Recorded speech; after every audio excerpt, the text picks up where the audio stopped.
오늘 말씀 여호수아 7장 25절에서 26절 말씀 함께 있습니다. 여호수아가 말하였다. 너는 어찌하여 우리를 괴롭게 하느냐? 오늘 주님께서 너를 괴롭히실 것이다. 그러자 온 이스라엘 백성이 그를 돌로 쳐서 죽이고 남은 가족과 재산도 모두 돌로 치고 불살랐다. 그들은 그 위에 큰 돌무더기를 쌓았는데 그것이 오늘까지 있다. 이렇게 하고 나서야 주님께서 맹렬한 진노를 거두셨다. 그래서 그곳 이름을 오늘까지도 아굴골짜기라고 부른다. 아멘. 자, 우리는 공동체를 이뤘을 때 그 공동체에 속한 그 한 사람이라 할지라도 그 사람으로 말미암아서 그 사람의 실수가 잘못이 공동체 전체를 어렵게 만들고 힘들게 만드는 그러한 경우들을 우리가 발견하게 되어집니다. 자, 이런 상황에서 우리가 공동체를 어떻게 세우고 또 계속해서 성장하게 하고 발전케 할 수 있는지 고민에 빠지게 되어지는 것을 보게 됩니다. 그래서 오늘 말씀을 통해서 공동체를 향한 하나님의 뜻과 지혜가 무엇인지를 우리가 더욱더 깨닫기를 원합니다. 하나님이 명령하고 또 하나님이 함께하는 일이라면, 하나님이 함께하는 그러한 전투라면 그것은 반드시 성공하고 승리하는 것이 여러분 맞습니다. 그것이 당연하고 아주 그것이 정상적인 그러한 결과라고 할 수 있을 것입니다. 그런데 하나님 명령하고 하나님이 함께하는 이 아이성 전투에서 이스라엘 백성이 패배를 했습니다. 그래서 여호수아가 통곡을 하는 거죠. 언약궤 앞에서 통곡합니다. 주 여호와여, 왜 이 요단강을 건너서 우리로 하여금 이 땅에서 죽게 하십니까? 오히려 요단강을 건너지 않고 동쪽에 살았으면 좋겠습니다 라고 말합니다. 또 가나안 사람들이 우리의 패배를 듣고서 그들이 힘을 내고 용기를 내서 우리를 치게 될 것인데 우리가 이 땅에서 죽게 되어졌습니다. 뿐만 아니라 주의 크신 이름이 이 일로 말미암아 조롱거리가 되고 욕을 먹게 되어졌는데 이 일을 어찌하면 좋겠습니까? 라고 통곡하는 그러한 모습을 볼 수 있습니다. 하나님은 그렇게 통곡하고 있는, 슬퍼하고 있는 여호수아에게 너희들이 왜 패배했는지 패배의 원인을 찾아서 제거하라고 말합니다. 우리는 어떤 실수와 실패를 보면서 인간적이고 물리적이고 환경적인 것들을 바라보죠. 지금 아이성 전투에서 패배한 이 상황들을 우리의 군대의 숫자가 너무 적지 않았나? 또 우리의 무기가 좀 이 전투에 맞지 않았나? 아니면 좋은 날씨를 택하지 못했기 때문에 이러한 패배를 얻게 되어졌나? 아니면 전략과 전술을 우리가 쓰지 않았나? 그런 생각들을 하게 될 것이죠. 그런데 이것은 인간적인 그런 생각들이었습니다. 이 전투는 하나님의 전쟁이고 하나님이 명령하시고 하나님이 원하시는 그러한 전쟁이었습니다. 그렇기 때문에 이 일의 원인을 찾는 데 있어서 영적인 것에서 찾아야 되는 것입니다. 우리도 마찬가지죠. 우리가 하나님의 일을 하는 데 있어서 하나님의 뜻대로 하고 하나님의 명령대로 했음에도 불구하고 실패하고 어렵게 되어졌다면 이것은 영적인 문제입니다. 인간적이고 물리적인 그러한 것이 아니라 영적인 것에서 원인을 찾아야지만이 되어지는 것이죠. 그래서 하나님은 여호수아에게 이 패배는 내가 명령하고 약속한 것을 너희가 어겼기 때문에 발생한 것이다 라고 말합니다. 내게 온전히 바쳐야 될 그러한 물건을 너희 중 한 사람이 도적질하고 속이고 그것을 자기 것으로 만들고 갖고 있기 때문이다 라고 말씀합니다. 그래서 이것을 하나님은 해결하라고 말합니다. 단순히 자복하고 회개하는 수준이 아니라 도둑질한 그 사람과 그 물건을 찾아서 온전히 바칠 것을 명령합니다. 그런데 여러분, 아간이 얼마나 은밀하게 남모르게 그것들을 도둑질을 했는지 아무도 모르는 상황 가운데 있었습니다. 오직 하나님만이 이것을 드러내고 찾아야지만이 되어졌습니다. 그래서 하나님은 하나님의 방식으로, 하나님의 방법으로 번거롭게 제비뽑기라는 그 방식을 사용합니다. 자, 이 제비뽑기는 성경에 몇 가지 경우에서 사용했습니다. 첫 번째는 국가의 역사나 개인의 생애에 있어서 어떤 위기의 상황 가운데 제비를 뽑는 거죠. 이처럼 전쟁의 상황이든지 자연재해 같은 그러한 상황 가운데 제비를 뽑았습니다. 두 번째는 범인을 찾아낼 때.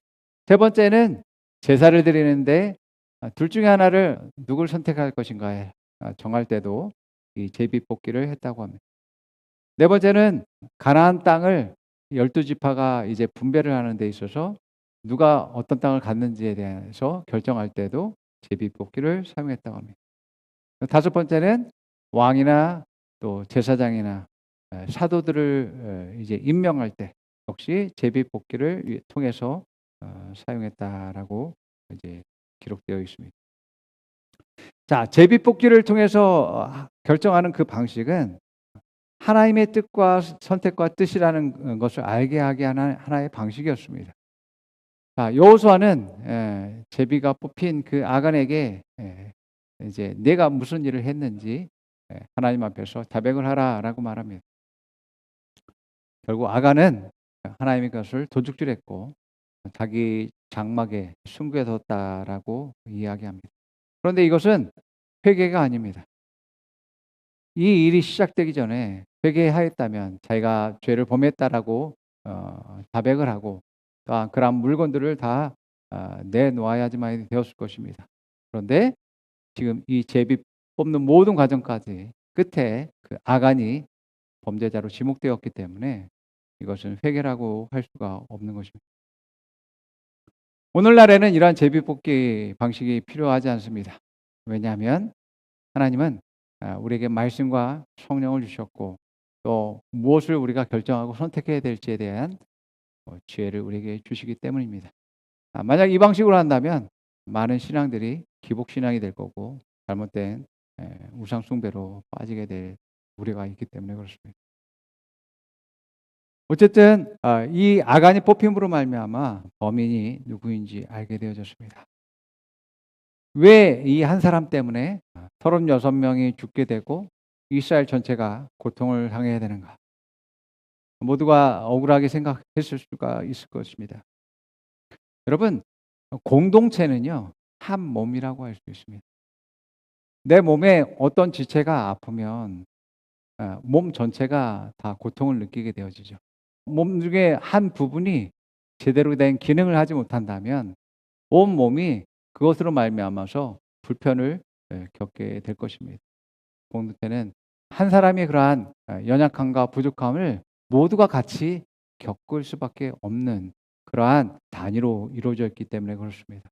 그래서 성경에서는 부부가 한 몸이다라고 이야기합니다. 그리고 자녀를 낳고 가족을 이루게 되면 그 가족도 교회도 또 하나님 나라의 나라 공동체에 대해서도 한 몸이다라고 설명하는 것을 보게 됩니다. 한 몸이기 때문에 같이 겪게 되는 것입니다. 그 어려움. 그래서 여러분 옆에 있는 분들의 한 분 한 분의 연약함이 나의 연약함이 되어지게 되고 그들의 실수가 나의 실수가 되어지게 되어집니다. 반대로 그 사람의 영광이 또 나의 영광이 되어지기도 하는 것이죠. 이게 공동체입니다. 우리가 공동체를 이루어질 이유는 바로 우리가 그 연약함을 감당하고 온전케 하고 서로의 성장을 책임지게 하기 위해서다라는 것임을 기억해야지만 되어집니다. 우리가 흔히 그 연약함과 부족함을 볼 때 너는 왜 그렇게 못났냐 책망하고 또 질책하고 정죄한다면 전체 몸이 나아질 이유가 없습니다. 그러므로 여러분 한 몸이 아니면 상관하지 않아도 됩니다.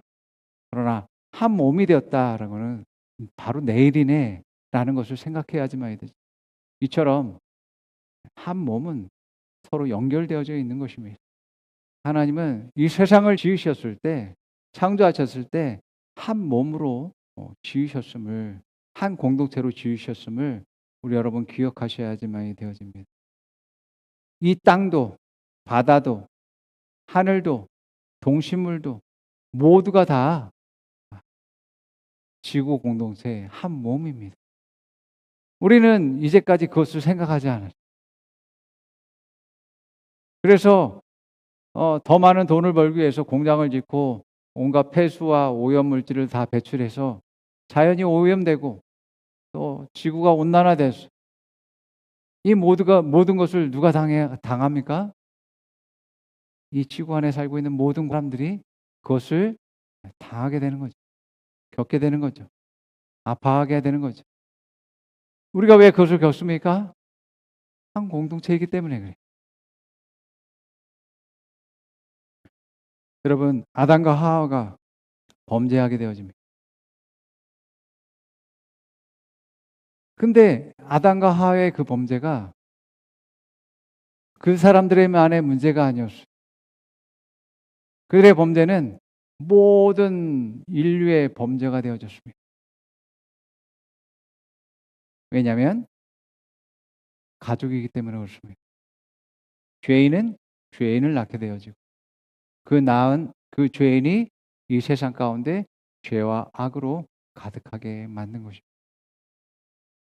그 죄로 말미암아 이 세상은 심판받게 되어지고 모든 사람이 죽을 수밖에 없는 운명 가운데 있게 되어졌습니다. 이 상황 가운데서 예수님이 오신 이유는 바로 이것 때문입니다. 이 세상을 구원하기 위해서 예수님을 보내셨어요.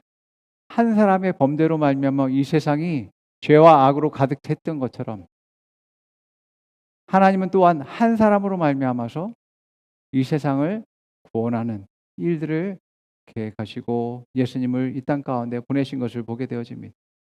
그래서 예수 그리스도를 영접하고 나의 구주로 모신 그러한 사람이 하나님 자녀가 되고 거듭남으로 말미암아서 또 하나님의 자녀가 될 뿐만 아니라 원하시고 기뻐하시는 일들을 감당하는 그러한 역할들을 맡기는 고 이 땅 가운데 많은 하나님의 사람들을 구원하고 하나님의 나라를 만드는 그러한 일들을 하시게 하는 것을 보게 됩니다.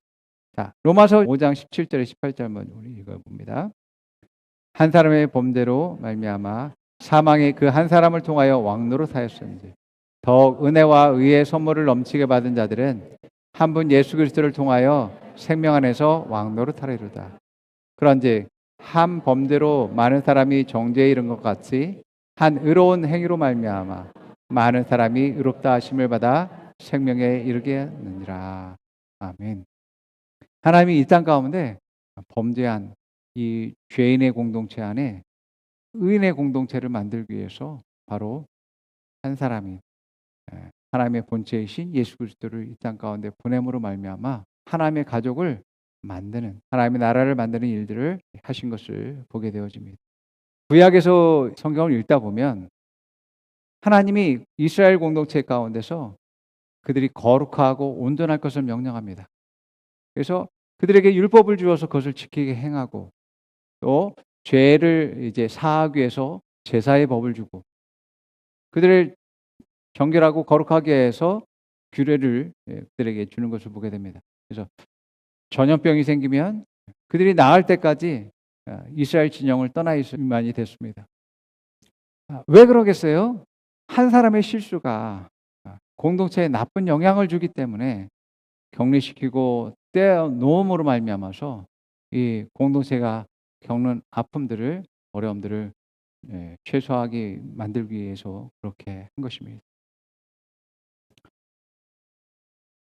그래서 공동체 전체가 건강하고 온전하기 위해선 마땅히 지켜 행해야 할 것에 대해서 가르쳐야 합니다. 그리고 모두가 다 서로의 건강을 위해서 온전함을 위해서 노력해야지만이 되어집니다. 그래서 특별히 공동체의 리더들은 이러한 지체들의 성장과 발전을 위해서 섬기는 그러한 역할들을 잘 감당해야지만이 되어집니다. 그래서 에베소서 4장 11절에 12절에 그분이 어떤 사람은 사도로, 어떤 사람은 예언자로, 어떤 사람은 복음 전도자로, 또 어떤 사람은 목사와 교사로 삼으셨습니다. 그것은 성도들을 준비시켜서 봉사의 일을 하게 하고 그리스도의 몸을 세우게 하려고 하는 것입니다.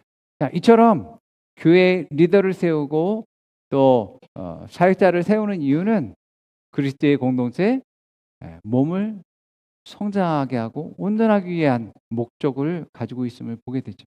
그래서 여러분, 한 몸인 공동체, 가정, 또 학교, 또 교회, 여기에서 부모님이나 선생님과 리더들은 구성원들의 성장을 위해서 지속적으로 노력하고 그들을 가르쳐야 될 책임이 있음을 보게 되어집니다.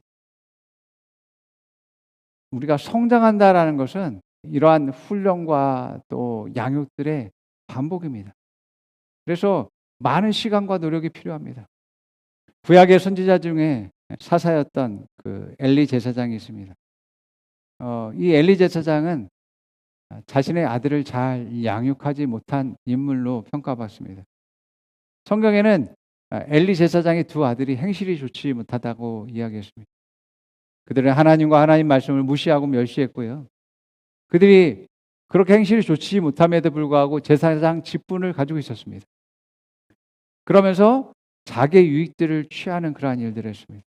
성경은 그들에 대해서 어떻게 말하는지 사무엘상 2장 12절, 13절, 17절. 엘리의 아들들은 행실이 나빴다. 그들은 주님을 무시하였다. 제사장이 백성에게 지켜야 하는 규정이 있었는데 그들은 그것도 무시하였다. 엘리 아들들은 주님께서 보시는 앞에서 이렇듯 심하게 큰 죄를 저질렀다. 그들은 주님께 바치는 제물을 이처럼 함부로 대하였다. 자, 엘리가 보기에도 정말 이거는 아니다라는 한계점이 넘어서게 되는 그러한 일들이 있었는데 엘리도 그들의 범죄를 꾸짖게 되어집니다. 그런데 이미 늦은 상황 가운데 있었다라는 것을 보게 됩니다. 사무엘상 2장 22절에서 25절. 엘리는 매우 늙었다. 그는 자기 아들들이 모든 이스라엘 사람에게 저지른 온갖 잘못을 상세하게 들었고 회막 어귀에서 일하는 여인들과 동침까지 한다는 소문을 들었다. 그래서 그는 그들에게 타일렀다. 너희가 어쩌자고 이런 짓을 하느냐. 너희가 저지른 악행을 내가 이 백성 모두에게서 듣고 있다. 이놈들아 당장 그쳐라. 주님의 백성이 이런 추문을 옮기는 것은 내가 듣게 됐다니 두려운 일이다. 사람끼리 죄를 지으며 하나님이 중재하여 주시겠지만 사람이 주님께 죄를 지면 누가 변호하여 주겠느냐. 아버지가 이렇게 꾸짖어도 그들은 아버지의 말을 듣지 않았다. 주님께서 이미 그들을 죽이려고 하셨기 때문이다. 자, 이런 나쁜 행실들을 하니까 어떤 선지자가 와서 엘리 제사장에게 하나님의 경고를 전합니다. 27절과 29절에 23절에 있습니다. 하나님의 사람이 엘리에게 찾아와서 말하였다. 나 주가 말한다. 그런데 너희는 어찌하며 나의 처소에서 나에게 바치라고 명한 나의 재물과 예물을 멸시하느냐. 어찌하여 너는 나보다 내 자식들을 더 소중하게 여겨서 나의 백성 이스라엘이 나에게 바친 모든 재물 가운데서 가장 좋은 것들만 골라다가 스스로 살찌도록 하느냐. 그러므로 나 주 이스라엘의 하나님이 말한다. 지난날 나는 너희 집과 너희 조상의 집이 제사장 가문을 이루어 언제까지나 나를 섬길 것이라고 분명하게 약속하였지만 이제는 더 이상 그렇게 하지 않겠다. 이제는 내가 나를 존중하는 사람들만 존중하고 나를 경멸하는 자들은 수치를 당하게 할 것이다. 나 주의 말이다. 내가 내 자손과 내 족속의 자손이 대를 끊어서 너희 집안에 오래 살아 나이를 먹는 노인이 없게 할 날이 올 것이다. 너는 고통을 받으며 내가 이스라엘의 모든 백성에게 베푸는 복을 시샘하며 바라볼 것이다. 내 가문에서는 어느 누구도 오래 살지 못할 것이다. 그러나 나는 내 자손 가운데서 하나만은 끊어버리지 않고 살려둘 터인데 그가 제사장이 되어 나를 섬길 것이다. 그러나 그는 맹인이 되고 희망을 다 잃고 그의 자손들은 모두 젊었을 때에 변사를 당할 것이다. 내 두 아들 홈니와 비나스도 한날에 죽을 것이며 이것은 내가 말한 모든 것이 반드시 이루어진다는 표징이 될 것이다. 이 말도 듣지 않으니까 하나님이 마지막으로 엘리 제사장의 몸종이었던 사무엘에게까지 나타나셔서 말씀하십니다. 3장 11절 13절입니다. 주님께서 사무엘에게 말씀하셨다. 내가 이제 이스라엘에서 어떤 일을 하려고 한다. 그것을 듣는 사람마다 무서워서 귀까지 멍멍해질 것이다. 때가 오면 내가 엘리의 집을 두고 말한 모든 것을 처음부터 끝까지 다 이루겠다.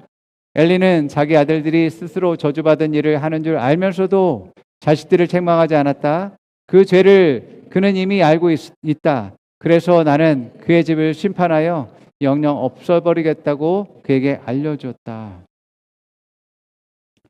하나님이 이 일에 대해서 엘리 제사장의 집안을 심판하겠다고 경고합니다. 그럼에도 불구하고 그들은 회개하지 않았고 돌이키지 않았습니다. 그래서 결국에 블레셋과의 전쟁에서 이 두 아들이 죽게 됩니다. 그리고 하나님의 언약궤까지 빼앗기는 일들이 발생하게 되고 이 두 아들이 전쟁에서 죽었다는 소식을 엘리 제사장에 전했을 때 엘리 제사장이 의자에 앉았었는데 의자 뒤로 넘어지면서 목뼈가 부러져서 결국 엘리 제사장도 죽게 되어지게 됩니다. 하나님의 말씀대로 결국 이 가문과 제사장의 가문들이 대가 끊기는 일들이 일어나게 되어집니다. 여러분, 우리는 공동체를 이루고 있습니다. 우리의 가정도 공동체이고 학교도 공동체이고 교회도 공동체. 공동의 유익을 위해서 우리는 서로 존재합니다. 공동의 유익을 위해서 우리는 둘 중에 하나를 선택해야지만 우리가 반드시 해야 되는 것은 올바른 것을 가르치고 그들을 변화시키고 성장시켜야 하지만 됩니다. 그렇게 하든지 아니면 영적으로 죽은 것을 잘라내야지만 돼요. 하나님이 우리에게 말씀을 주셔서 우리를 변화시키고 성장시키고 발전시킵니다. 그래서 더 영광에서 영광으로 나아가는 일들을 하게 하십니다. 이러한 변화와 성장은 사람마다 조금씩 다를 수 있습니다. 사람들이 변화되지 않고 성장하지 않는 이유는 하나님의 말씀보다는 자기의 생각과 뜻과 계획이 옳다라고 여기기 때문에 그렇습니다. 그래서 주님을 따라가지 않고 말씀을 따라가지 않습니다. 그러다 보면 결국 온갖 불의와 악과 탐욕을 쫓아가게 되어지게 됩니다. 로마서 1장 28절 31절은 사람들이 하나님을 인정하기를 싫어하므로 하나님께서는 사람들을 타락한 마음의 자리에 내버려 두셔서 해서는 안 될 일들을 하도록 놓아주셨습니다. 사람들은 온갖 불의와 악행과 탐욕과 악의로 가득 차 있으며 시기와 살이와 분쟁과 시기와 저기로 가득 차 있으며 수근수근거리는 자요 중상하는 자요 하나님을 미워하는 자요 불순한 자요 오만한 자리요 자랑하는 자요 악을 꾸미는 모략꾼이요 부모를 거역하는 자요 오매한 자요 신의가 없는 자요 무정한 자요 무자비한 자입니다. 분명히 우리를 하여금 이러한 공동체를 이루게 하신 것은 성장을 위한 목적을 가지고 있습니다. 그러나 여러분 성장하지 않으면 잘라내야 될 때도 있다라는 것을 기억하지만 됩니다. 자, 요한복음 15장 4절에서 6절에 이렇게 말합니다. 내 안에 머물러 있어라. 그리하면 나도 너희 안에 머물러 있겠다. 가지가 포도나무에 붙어 있지 아니하면 스스로 열매를 맺을 수 없는 것 같이 너희도 내 안에 머물러 있지 아니하면 열매를 맺을 수 없다. 나는 포도나무요 너희는 가지이다. 사람이 내 안에 머물러 있고 내가 그 안에 머물러 있으면 그는 많은 열매를 맺는다. 너희는 나를 떠나서는 아무것도 할 수 없다. 사람이 내 안에 머물러 있지 아니하면 그는 쓸모없는 가지처럼 버림을 받아 말라버린다. 사람들이 그것을 모아다가 불에 던져서 태워버린다. 하나님이 원하시는 뜻과 계획을 이루면서 거기에 대한 결과를 얻는 삶은 오직 예수 그리스도 안에서만이 살 때에 존재한다라고 이야기하고 있어요. 하나님의 말씀은 내가 살아가는 양식과 힘과 능력입니다. 여러분 세상은 냉정하잖아요. 냉혹합니다. 여러분 영적인 세계도 냉정하고 냉혹합니다. 여러분 끊임없이 마귀는 삼킬 자를 찾는다고 성경은 말하고 있죠.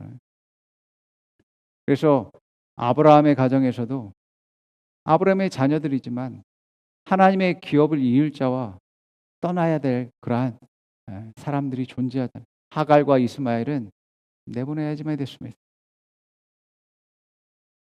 모세가 시내산에 올랐을 때 하나님의 계명을 받기 위해서 시내산에 올랐는데 그때 이스라엘 백성들은 우리가 알고 있는 우리의 지도자 모세는 내려오지 않으니까 우리가 우리의 하나님을 만들자라고 하면서 금송아지를 만듭니다. 그 금송아지를 만들고 그 앞에 제사한 무리들을 모세가 내려와서 네 자손들로 하여금 그들을 제거하는 일들을 하게 되는 것을 보게 됩니다. 하나님의 공동체에서 이러한 제거하는 일은 공동체의 해악이 되기 때문에 그렇습니다. 여러분, 내 팔과 다리가 썩어가고 있습니다. 그것을 잘라내지 않으면 몸이 사망에 이르게 되어지게 되는 거죠. 그래서 우리 새면피 공동체가 하나님의 그러한 뜻 안에서 한 몸이 되게 한 이유는 바로 여러분 한 사람 한 사람 성장을 위해서다라는 것을 기억하고, 또 내가 그것을 위해서 하나님이 부르시고 또 나를 택했다라는 것을 기억하기 바랍니다. 많은 사람들은 반대로 생각하고 있습니다. 그러한 오해들을 하고 있습니다. 그렇지 않습니다. 여러분, 우리 옆 사람들은 한 사람들은 나의 성장을 위해서, 발전을 위해서 존재하고 수고하는 사람들임을 기억해야지만 됩니다. 무엇보다도 내가 말씀과 성령에 의해서 변화되고 성장할수록 내가 하나님의 몸된 공동체에 더 힘이 되어지고 능력이 되어지게 되고 또 하나님의 일을 잘 감당할 수 있는 사람이 되어지게 되어, 그럴 때에 우리에게 더 큰 상급과 영광이 기다리고 있고 면류관이 있음을 기억하기 바랍니다. 여러분들을 축복합니다. 다 함께 고백해 봅니다. 나는 시냇가에 심겨진 나무입니다. 나는 포도나무 가지입니다. 나는 말씀으로 성장합니다. 나는 말씀의 열매를 맺습니다. 나는 성령의 열매를 맺습니다. 나는 공동체의 기쁨입니다. 나는 공동체의 자랑입니다. 나는 공동체의 영광입니다. 자, 옆 사람이 말해봅니다. 우리는 한 몸입니다. 나는 당신의 성장을 위해 있습니다. 나는 당신의 온전함을 위해 있습니다. 당신의 승리는 나의 승리입니다. 당신의 영광은 나의 영광입니다. 영광에서 영광으로 나아가십시오.